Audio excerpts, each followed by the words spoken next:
penyebab gagalnya Sultan Mehmed taklukkan Roma.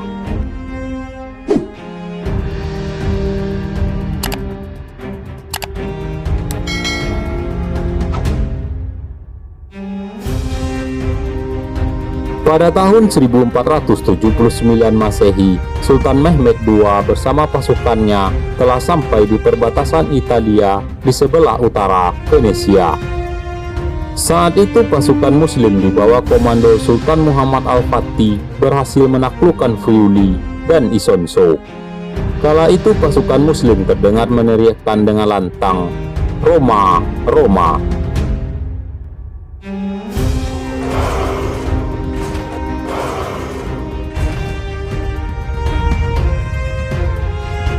Merasa takut wilayahnya akan segera diserang, Venesia segera mengajukan perjanjian damai kepada Sultan Mehmed dan menjanjikan upeti dalam jumlah yang sangat besar. Namun Sultan Mehmed menolaknya.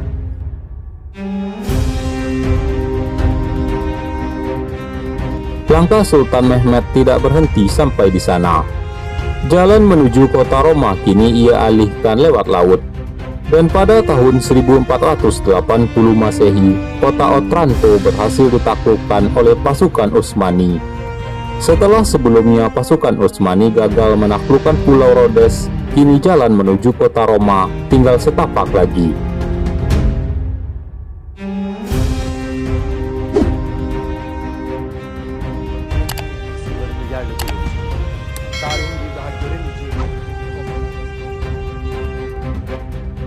Sejak kota Otranto dikuasai pada tahun 1480 Masehi, Sultan Mehmed II sedang mempersiapkan pasukan yang jauh lebih besar dari pasukan yang menaklukkan Konstantinopel. Tidak ada yang mengetahui diarahkan kemana pasukan sebesar itu. Tidak ada seorang pun yang berani menanyakan hal itu kepada Sultan Mehmed. Sudah menjadi kebiasaan Sultan Mehmed untuk merahasiakan ekspedisi perang yang ia anggap perlu. Kemanakah pasukan besar ini akan diarahkan oleh Sultan? Tampaknya hanya rahasia antara Sultan dan Allah yang tahu.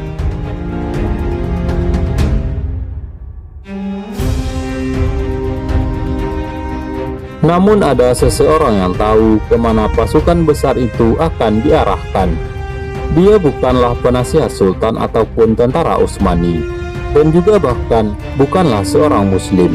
Ia adalah seorang Kristen yang menjadi pemimpin Katolik Roma. Ia adalah Paus Sixtus IV. Setelah kejatuhan Otranto, Paus Sixtus IV telah menempuh perjalanan panjang yang melelahkan dari Roma menuju Avignon di tenggara Prancis untuk menyelamatkan diri. Karena ia mengetahui tujuan Sultan Mehmed tidak lain untuk menaklukkan kota Roma, sebagaimana yang disampaikan Rasulullah SAW di dalam hadisnya. Paus Sixtus IV meninggalkan ratusan ribu penduduk di Roma yang berdoa tanpa henti di kapel dan gereja mereka.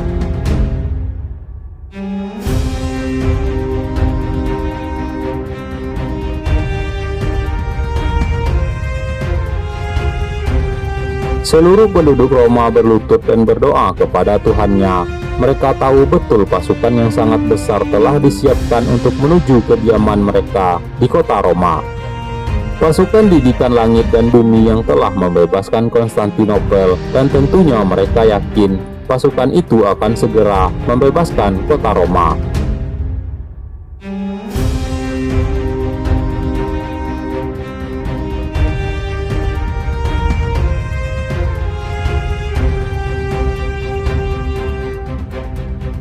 Namun ketika telah merasa siap menaklukkan Roma, Sultan Mehmed tidak merasa seperti biasanya.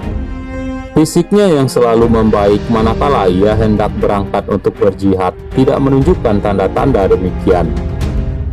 Malahan penyakit radang sendi yang ia derita sejak tahun 1470 Masehi semakin bertambah parah.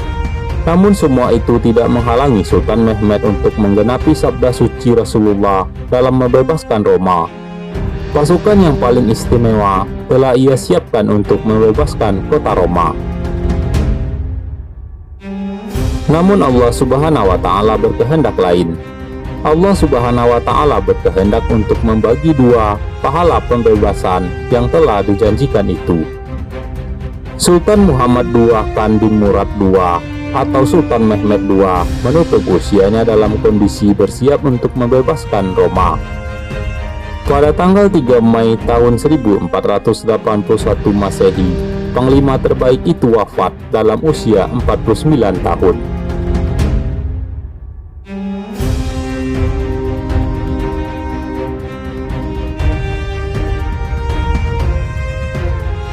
Ketika seorang pembawa pesan sampai ke Roma, ia segera memberikan suatu surat kepada Paus dan ketika dibuka, isi pesan tersebut berbunyi sederhana.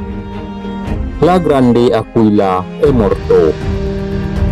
Elang perkasa itu telah mati. Kematian Sultan Mehmed II dirayakan secara besar-besaran dengan berpesta pora oleh penduduk Eropa. Meriam-meriam ditembakkan dan lonceng-lonceng gereja dibunyikan selama 3 hari berturut-turut. Sementara bagi dunia Islam, wafatnya Sultan Mehmed adalah kehilangan yang sangat besar. Kesultanan Utsmani kehilangan seorang penguasa yang jenius dalam hal administrasi dan dalam hal peperangan. Umat Islam kehilangan seorang ksatria yang telah mewakafkan hidupnya untuk berjihad tanpa lelah. Dia mampu menggetarkan orang barat dan membuat mereka gentar dan tunduk dengan Islam. Dan ia adalah sosok yang bisa membuat perbedaan besar di dunia.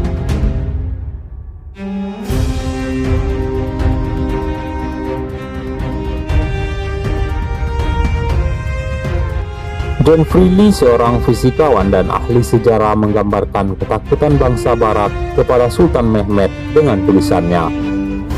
Sesaat sebelum wafatnya, Sultan Mehmed sedang mempersiapkan untuk mengomando pasukan yang sangat besar untuk menaklukkan Roma. Perkara bahwa Sultan Mehmed akan berhasil melakukan penaklukannya tidak pernah diragukan orang yang hidup pada zaman itu. Bila saja ia hidup 20 tahun lebih panjang, tentunya tidak akan ada lagi Eropa dengan Kristennya.